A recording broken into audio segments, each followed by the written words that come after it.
All right, so today we're going to go over what documents are required to sell a home. Now, this can change a little bit per division. Also, some of the documents may have recently been updated or changed, so definitely check with your division leadership just to verify. But starting up top, in some form or fashion, you're going to have a contract document checklist. The document checklist is going to be the first thing that we see as leadership in order to ratify the contract. This is also, of course, a tool that you can use as a checklist when you are putting all of your paperwork together for your buyers. So starting up top, of course, you'll fill this out after the buyer leaves in most cases, but you'll just kind of run down the list, verifying that you have each document that is applicable to the sale. Some of these documents may or may not be required for the particular sale that you're working on, but as a general rule of thumb, you want to fill this out in its entirety. So going down, once you've filled it out and you've checked that you have everything that's required, you'll want to go ahead and sign just to acknowledge that you've gone over this list and you've gotten everything that you need in order to turn it in, so that you're not creating more work for yourself, but more importantly, so that you're not creating more work for your buyer. So the next page is going to be the deposit receipt. And this is just obviously just a receipt for their $500 or $1,000 earnest deposit. For this particular example, I selected a contract that did not have the check attached, just to protect information and confidentiality for our buyers. So this one does not have the check attached, but typically it's going to be in this area right here. Okay. Now, keep in mind, on a side note, you will not sign as the listing agent. You will also not sign as the seller. The main signatures that we need to collect are the buyer's signatures on each page. If the buyer's agent is present, then get the buyer agent information, the signature, the buyer's broker, and the entity thereof. Kind of moving down here. The next page is the agent referral agreement. Oops. And it just kind of highlights that we are going to pay the realtor a certain percentage, whatever that is agreed upon in your division. And it can be either for the contract price or the base price. Again, that's going to change per division. But it's also going to state the home address on each of our documents here. We're also going to have the lot and block for legal description. Moving down.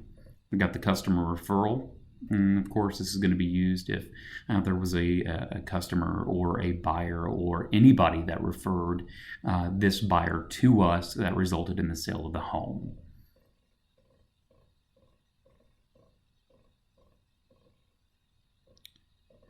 Copy of the driver's license. And finally, page 1 of 9 of the new home purchase agreement. And this is just going to highlight all the details of the contract. Going over the contract entirely is for another training, so we're just going to kind of fly right through these pages here. So again, there's 9 pages of the agreement, and we get that by clicking on the Agreements tab in another training, but very, very simple process after entering all of the information into IHMS.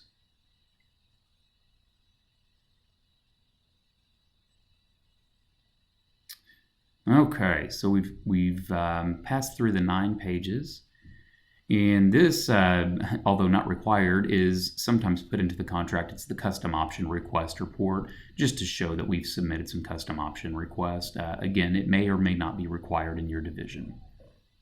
And you'll note that we're having the buyer initial on pretty much every page of the contract here.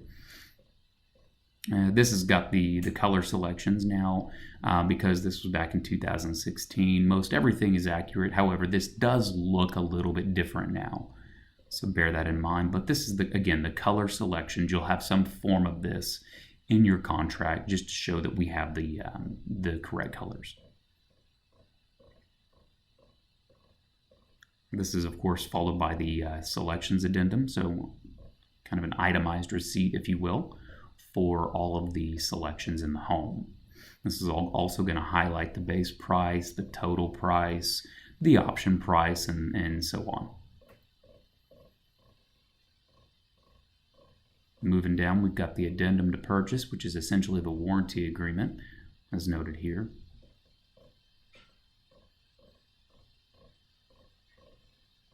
And then we have the loan type. Now this can be FHA, it can be VA, it can be conventional. So typically when you print your packet, and this is going to differ with each division, but typically it's going to print all three loan types, and you just simply select which one is applicable to the buyer.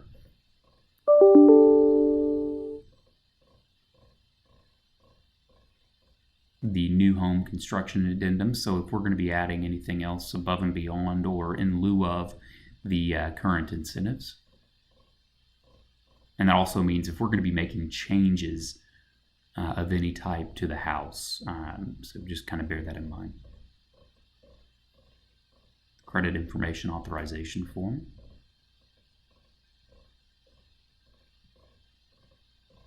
The rate lock policy. The controlled business arrangement,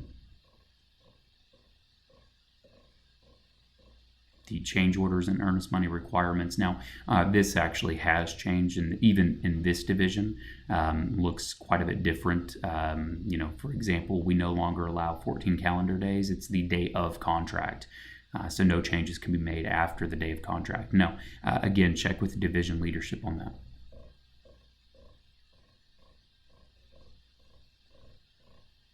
And this is our blackout chart. So this again is something that we pulled from the contract because we no longer allow changes.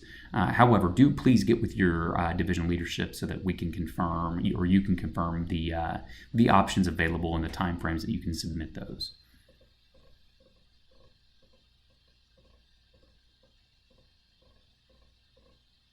Finally, the ADT agreement in Oklahoma. So any outside entity that you have a partnership with, and this may vary based upon the location that you're in, but you're just going to want to make sure that you disclose that that partnership, and then also give your buyers the option to participate or not in whatever that discount may be.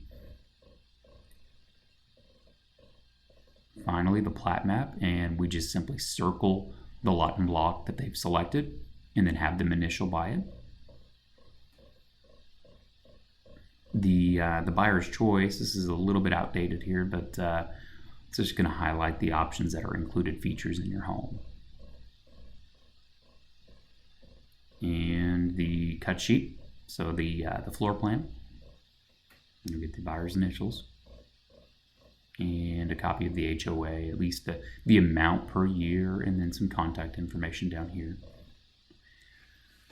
And that's about it on that part of it. But keep in mind, there's some other forms that can go with it, such as gray stripes, such as any type of incentive or promotional flyer you may include.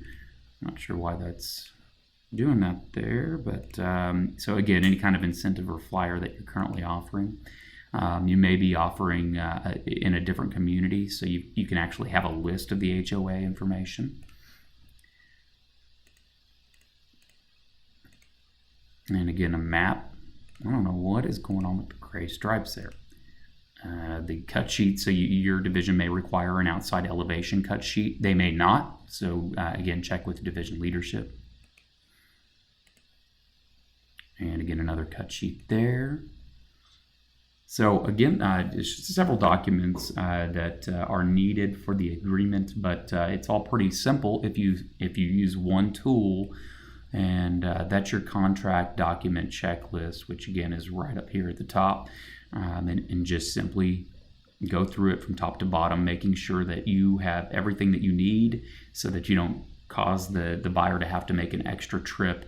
And of course, you don't create more work for yourself. We know you're busy. So that kind of wraps up the contract checklist and the necessary documents required.